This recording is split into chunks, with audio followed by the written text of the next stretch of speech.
Do you reckon you would ever go into boxing? Obviously, I know you had one fight. Yeah, I don't know. You was good at boxing though. Coming from an MMA background. Yeah, but I spent my whole life doing MMA now, haven't I? For me to be like 33 and then think that I'm going to win a world title in boxing, it's unrealistic. I don't know so much, you know, because with your speed is heavyweight. You got to think in boxing. No, I reckon I could have a couple of like big fights, you know what I mean? Yeah. Like a big name or something. It's that space though, isn't it? Like all these fights are, look at Jake Paul and Joshua. Yeah. You know what I mean? Who do you think's going to win that? Oh, mate. Well, he couldn't beat me with a broken hand. No. So how are you going to go from me to fight somebody like him? I wouldn't mind boxing an MMA fighter. Do you know what I mean? I think that'd be. I think Ngannou would be a good fight, no? Yeah, I think that'd be good. I like That'd be a big fight, that. Mate, I've got fights. You walk him out, yeah? 100%. I mean, I've got fights in the UFC to do first. Tom Aspinall has just made a comment that significantly shifts how his future is being viewed. For the first time, he has openly acknowledged an option that feels less like speculation and more like a possible backup plan. A boxing match with Francis Ngannou. The timing could not be worse for the UFC. Aspinall is coming off a serious eye injury that quickly turned much of the MMA community against him. Even though medical reports confirmed the damage was real and carried serious risk. It would be a blockbuster event. I think the whole world would come out. There's a big card you keep talking about that you want to be on, a White House card, right? Yeah, dude. Who do you want for that? You want Pereira? I'd like to fight Alex Pereira at the White House. I feel like he's incredibly respectful. I feel like he's a household name in America and MMA. Everybody knows who he is. He's a champion. He's in the conversation of being one of the greatest fighters of all time. It would be a blockbuster event. I think the whole world would come out. I've beat many Brazilians over the course of my life. Either way that fight were to go, no one loses in that fight. It generates so many millions for the sport. There's just no losing when you have such high level people competing who respect each other. When you talk about the White House and having the greatest American fighter of all time, I mean, how can you have a White House card without literally the GOAT? The GOAT. This eye's still a little bit blurry. The other part of this eye is blurry. But the main thing that's bothering me at the minute is double vision. When he's looking up and in, the left eye is going up and in extremely well. The right eye is kind of stopping. You see how the right eye is just not as high up as the left, and that's a restriction. So the eye wants to go and he wants to track it, but the more I do this, the more he's going to start aching in that upper inner aspect. And then what he's going to do is, if he's in a fight situation, he's not going to be dealing with it. He doesn't want the ache in the eye, and he also doesn't want to have double. So what he's going to do is tilt his head. So that's on that side. If you look at the left, which should be matching it, so you're looking across, up, as much as you can, and you can see how, again, with the right eye, it's up and out, but the left eye is just not able to go as extremely up as possible. When I got poked in the eye, obviously, and then people were like, his eye wasn't even red. Does your eye always go red when there's something wrong, or is that? You can absolutely lose your vision without having a painful red eye. So you don't need a red eye to have blurred vision at all. So no.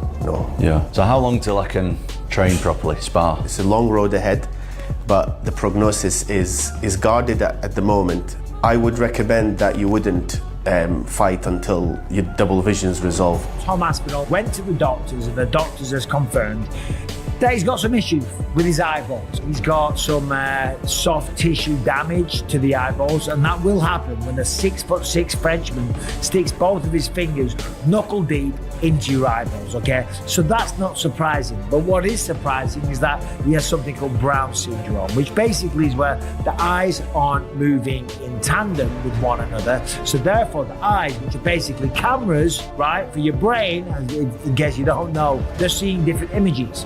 And when you see different images, you see double, or maybe sometimes the brain cuts out one of the images so that it doesn't get confusing and you don't get headaches and stuff like that. And then of course, when you're only seeing through one eye, you have problems with depth perception. Think about Dana White saying Tom didn't continue. Tom didn't want to continue in the fight, so. And then also, who gives it to eye pokes? Who gives it? Well, listen, I didn't continue. I'll tell you why I didn't continue. Because I'm not a dummy. Like, I'm not going to go out there and fight one of the best strikers in the world if I can't see. I know, as an MMA fighter, look, things are going to happen in the fight that compromise you. Go back and watch my fight with Arlovski. At the end of the first round, he punched me right in the eyeball. Final 20 seconds of the first round. Oh! Big right from Arlovski. For the rest of that fight, I couldn't see him out that eye. That's fine. If you get punched or kicked in the eye, that's fine. If you get double eye poked, in both eyes and you've got no vision because of a foul, why should I carry on so some dummy can look and say, oh yeah, Tom just got knocked out? Because I ain't going to fight if I can't see anything because of a foul. Instead of receiving backing, the story shifted almost instantly. Fans began accusing him of giving up, while other fighters openly questioned his grit. Dana White also described it as Aspinall deciding not to go on, which only fueled the criticism.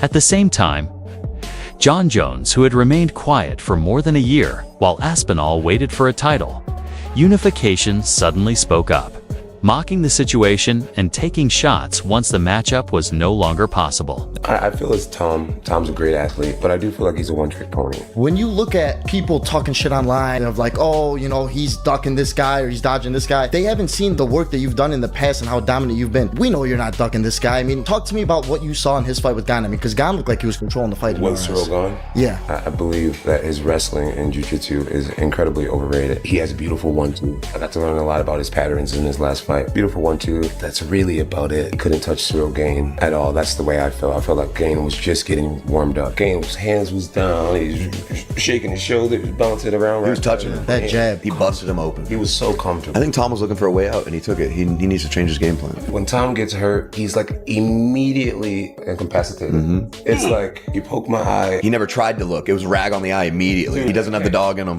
He keeps saying he doesn't want Aspinall. Aspinall need that fight. I don't need it. When you look at it, pretty much true. There's nothing that he's going to make winning that fight if it's not money.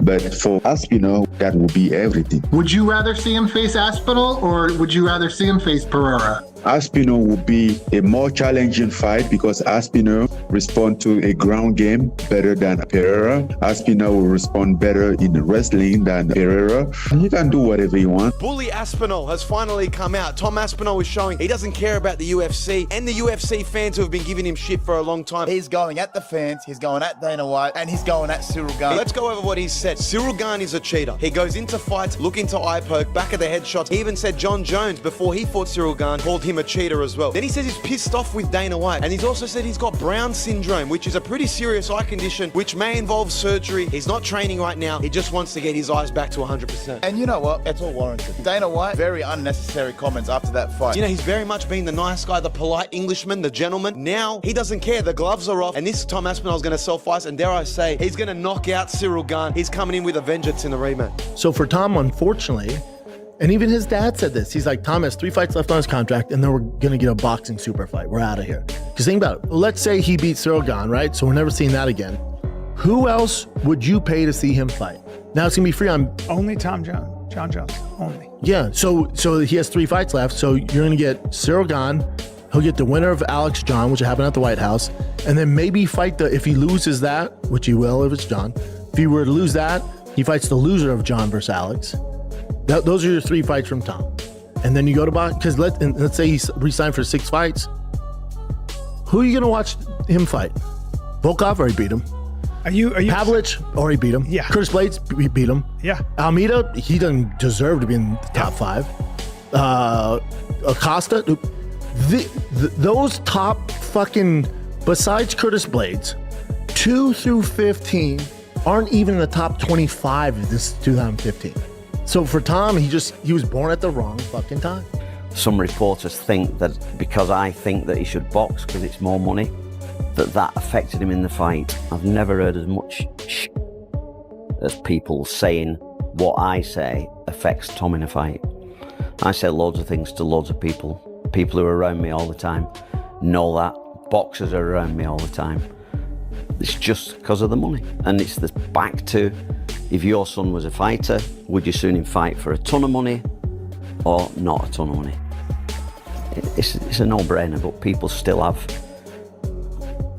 a narrative of what a fight is. Does Tom want to go into the boxing world and maybe fight a Tyson Fury, maybe fight a Deontay Wilder? I don't know if he does, but I think if you get into that top percentage of the sport, the UFC do not pay anywhere near as much as the boxing does. And I know, being around Tom every day, that when he spars good boxers, he spars good. So I think he'd do really well against a real high-class boxer. With Zuffa boxing under Dana White's leadership, do you think there could be an eventual crossover where you get a massive super fight that could be on a Netflix? It doesn't depend on me, that depends on Dana White, but I think Tom has the ability, because I've seen him box at the highest level against some real good guys, that he could be at that level. That context is important because Aspinall hasn't reacted emotionally. He's reacted with strategy. He's acknowledged that he has 3 fights remaining on his UFC contract. He's confirmed that boxing is appealing, and he specifically mentioned Francis Ngannou, the one fighter who already proved that leaving the UFC doesn't destroy your value, it increases it. From Aspinall's point of view, the attraction is clear. You and Ngannou, for me, that right now is the fight to make. I'm not sure on his circumstances. I know that he didn't have the best relationship with the UFC. He's late 30s, you are in your prime. How you guys match up? I like it. I like the fight. I think that he's very, very dangerous. But man, this is MMA. Well, you never know until you get in there, so I'll fight anybody. Tom Aspinall's the guy. He's the guy. And what about Francis Ngannou? You having him? You want some? The day that I start ducking out of fights and turning opponents down and stuff like that is the day that I'm going to retire. I'll fight anyone. I'll fight anytime and I'll fight anywhere. Never turn down a fight in my life.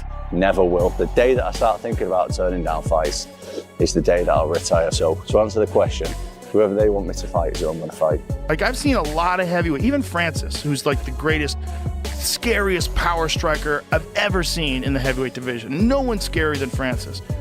Francis does not move like Tom Aspinall. Tom Aspinall is significantly faster than every other heavyweight. That's a real problem. For the heavyweight division has stalled. The title picture has been chaotic, and loyalty hasn't resulted in real security. Boxing offers shorter paths, guaranteed money, and far greater control over risk versus reward. A fight with Ngannou wouldn't be about legacy, it would be about leverage, and that's why this moment matters. Aspinall isn't making threats. He isn't going on a rant. He's simply making it clear that he won't sit idle while his career is shaped by other people's delays, politics, or narratives, whether the UFC wants to acknowledge it or not. When a fighter at Aspinall's level starts speaking this way, it usually points to one thing.